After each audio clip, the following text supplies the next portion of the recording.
Ouais. Voici Alain Soral.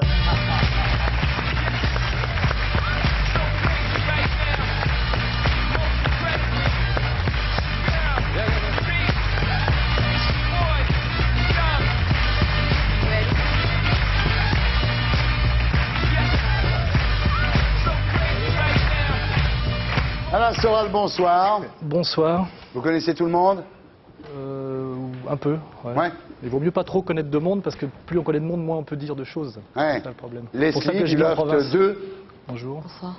Sonia Roland, de Léa Parker et du Petit Curieux de Jean Marbeuf. Richard Boringer, Laurent Baffy, Jean-Marie Bigard. Alors, il n'y a pas Isabelle Alonso. Et c'est vrai qu'à l'époque de vos livres sur la drague, vous faisiez une espèce de couple médiatique. Chaque fois qu'on invitait Isabelle Alonso, vous veniez, ou chaque fois qu'on vous invitait Isabelle Alonso, venez. Moi, j'avais fait un ou deux débats avec elle, et je trouvais ça...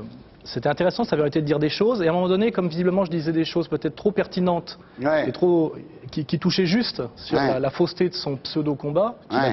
où on voit bien aujourd'hui qu'il n'y a même plus besoin d'en parler, on voit où elle est. C'est pour ça que Elle est on où, tire elle pas est sur où une ambulance. Elle est où Elle est animatrice à la télé, puis c'est tout.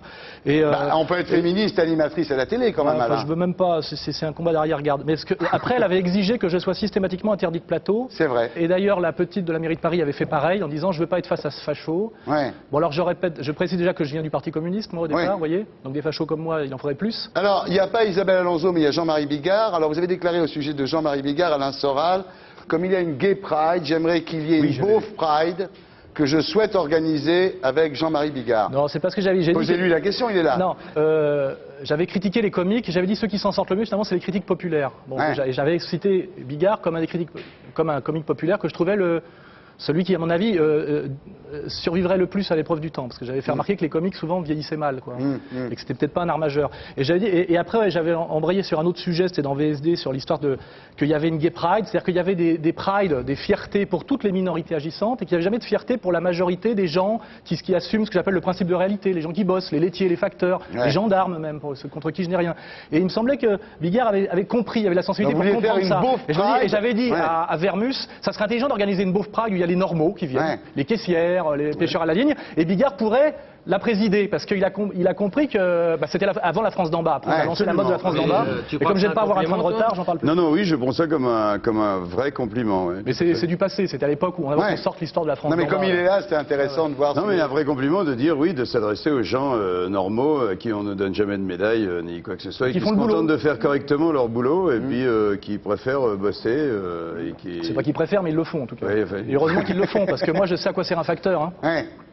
Un chanteur, pas toujours. Bien. Enfin, moi, je me demande si je venais là pour dire que j'ai réécrit une nouvelle version de La Recherche du temps perdu, si on me traiterait d'écrivain, quoi. Quand je vois des mecs qui viennent, ils arrivent, ils font une reprise d'un truc Ouais. qui existe, Tu qui a été fait il dis y a ça 30 pour ans. Coolio, le Jules de Leslie, Non, mais je me suis dit, tiens, c'est qui marrant, a c'est un fait une truc reprise je me dis, de... tiens, c'est un truc de Stevie Wonder. Enfin, je trouve qu'on arrive à une période étrange où des gens arrivent comme artistes, où ils chantent un truc qui a été fait il y a 30 ans, quoi. Je me dis, si moi, je réécrivais un polar d'il y a 30 ans en disant, voilà, je suis écrivain, j'ai écrit la nouvelle version d'un Qu'est-ce bouquin que de t'en Proust, penses, on me Richard? foutrait dehors. On à coups de répond poing pas, dans le tu vas cul, quoi. t'énerver encore. M'énerver là, j'écoute. Alain Soral, donc co-auteur des mouvements de mode expliqués aux parents, auteur de Sociologie du dragueur et de Vers la féminisation. Question au film, vous êtes réalisateur de Confession d'un dragueur avec Saïd Tagmaoui. On n'en parle pas.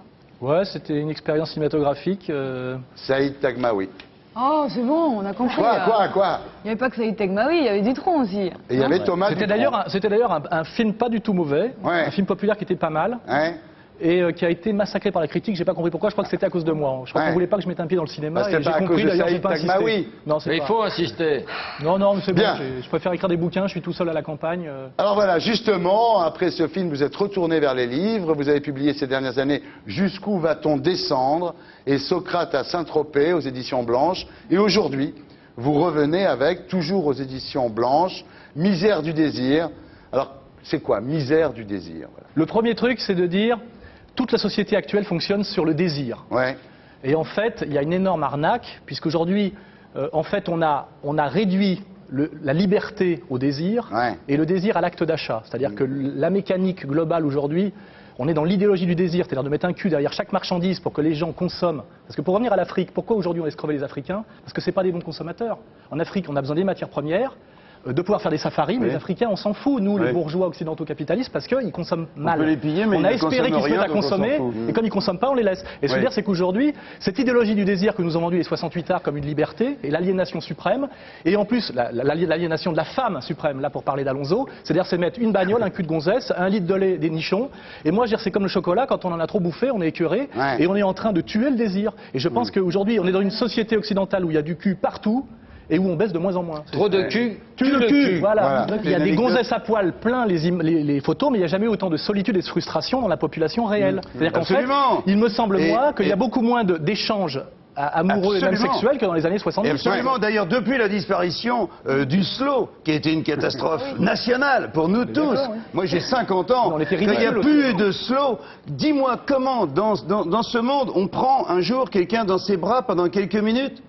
Ne serait-ce que pour pouvoir lui parler un peu à l'oreille. Quand on peut faire ça? Dans une boîte où ça fait boum, boum, boum, Pourquoi je me suis boum, fait boum. massacrer par Donc, les féministes? C'est qu'à une époque, quand on disait qu'on était dragueur, on se faisait insulter et traiter de facho, qui est un terme qu'on emploie trop facilement dans certains milieux, parce qu'on allait vers les filles. Et moi je dis, le pire, ce sera le jour où les mecs ne bougeront plus. Or, les féministes ont terrorisé les mecs aujourd'hui, et ils y vont plus parce qu'ils se disent trop chère, trop belle, trop Il y grande a des pour résistants, moi. il y a des Jean Moulin de la Bite. Oui, on se connaît un peu, on fait des efforts, mais il faut énormément de courage aujourd'hui pour aller parler à une fille dans le monde occidental, parce qu'elle te fait une gueule de top Absolument. modèle systématiquement, alors qu'il y a des pays où quand tu parles à une fille, les relations sont plus simples, elle te sourit parce que tu dis bonjour monsieur, elle te dit jamais bonjour. Là, tu parles aujourd'hui à une vendeuse dans une boîte de nuit, elle te répond comme si c'était top modèle. Bref, tu vois. enfin, Et aux États-Unis, tu demandes du feu à une fille, Elle et tu appelle te retrouves en l'avocat. cabane Elle appelle son avocat. 10 minutes après.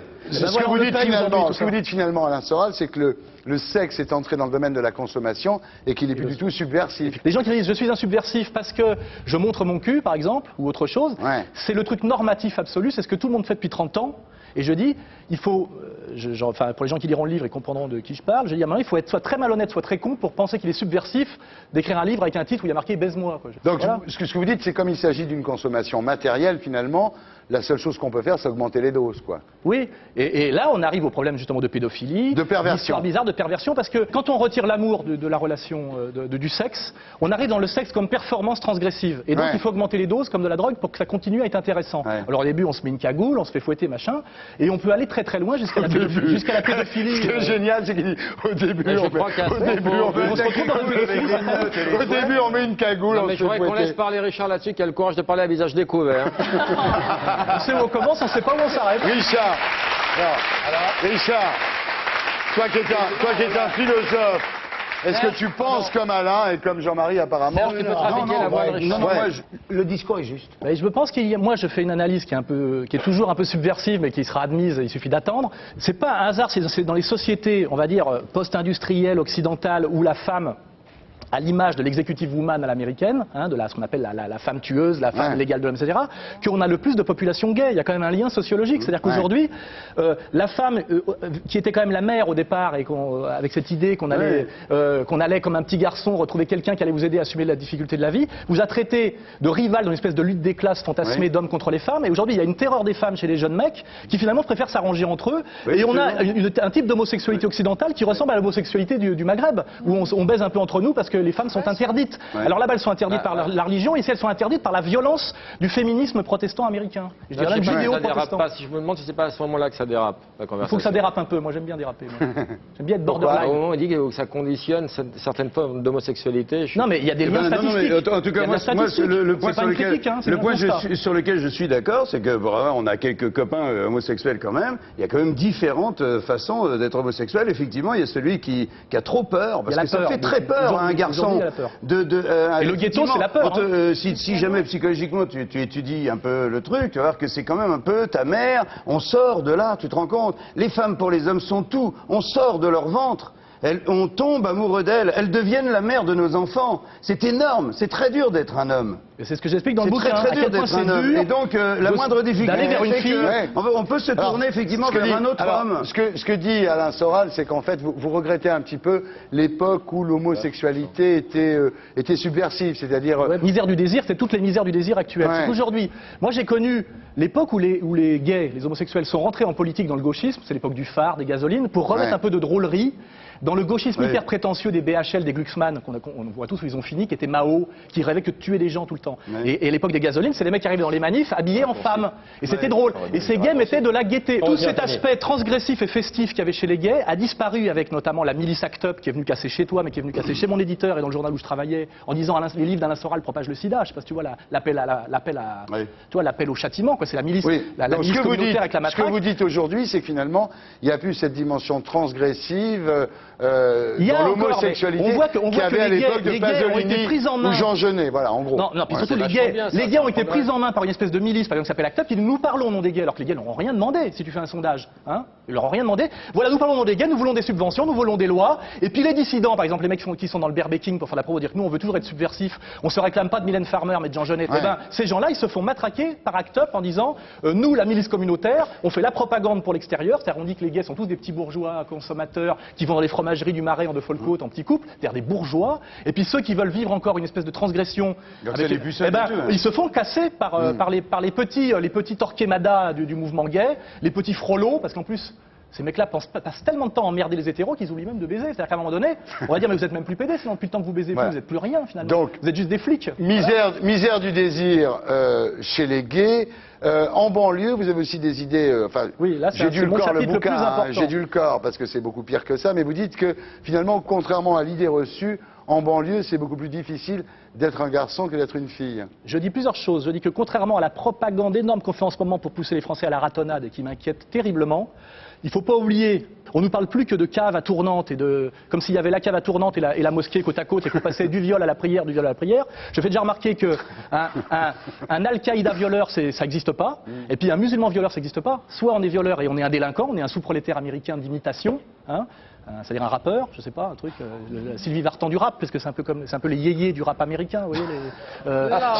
Soit on est un mec qui est dans la religion et on ne viole pas. Alors on nous dit aujourd'hui en banlieue, il n'y a plus que des islamo-violeurs. Ouais. Et moi je dis, en banlieue, c'est là où les garçons, c'est là où on baise le moins, parce que c'est très dur de trouver une fille quand on est pauvre, issu du Maghreb et qu'on vit en bas des tours, où il n'y a pas de restaurant, où on peut pas amener les filles pour baiser, parce qu'il faut un plumard pour baiser. Il faut des lieux. Ils fument des pètes parce que ça correspond au bromure en prison, c'est la fiole. Ouais. Et puis ils se branlent un peu sur des films porno qui leur donnent pas une image très respectable de la femme occidentale. Ouais. Hein. Ça dépend des donc, films, il y en a donc qui il y a un sont vrai bons. drame qu'on nous cache, qui est qu'en fait c'est très très dur. La misère sexuelle en fait elle est pour les garçons de banlieue. Et le deuxième truc qu'on ne dit pas, c'est qu'il y a toujours la possibilité pour la jolie beurette, ce qu'on appelait l'Aziza, de se sortir de la banlieue en allant proposer ses fesses dans les boîtes de nuit, et on sait lesquelles, alors que le mec lui ne rentre pas. C'est-à-dire que le garçon il voit sa T'es sœur d'accord, rentrer dans les attends. boîtes. Il est vraiment dans la réalité. Je Voilà, pense que merci. quand on est une nana, qu'on est métissé ou rebeu, quoi que ce soit, qu'on vient de banlieue, on est toujours invité à dîner, on est toujours invité aux Et le mec, il premières reste dehors. ou aux soirées. Et les mecs, ils sont en train de vendre du shit ou essayer de vendre des voitures. Et je pense que c'est. Moi, je suis vraiment d'accord avec Non, ce mais qu'il dit, là-dessus, c'est vrai. oui. Mais il faut aussi oublier toute la souffrance d'être un franco-maghrébin en bas d'un immeuble qui voit que sa sœur, elle, peut se faire inviter en boîte, etc. Et lui, qui n'a que sa misère à proposer. Et n'oublions pas que quand tu es un garçon que tu vas inviter une fille au resto, malgré le baratin des féministes, il faut pouvoir payer pour toi et pour la fille. Parce que c'est ça la concurrence des mâles. Donc il faut gagner 2 fois plus. Et les mecs, ils gagnent plutôt 2 fois moins. Donc résultat des courses, ils fument des pétards et ils se tirent sur le haricot en regardant des films porno. Et ben c'est pas bon pour leur éveil spirituel et c'est pas bon Bien. pour se sentir à l'aise en France, c'est Bon. sûr. Voilà. Antisocial, tu perds ton sang-froid. Ah, sur la misère du désir, c'est aux éditions blanches. Ces années de service. Antisocial, perdons. Alors Alain Soral,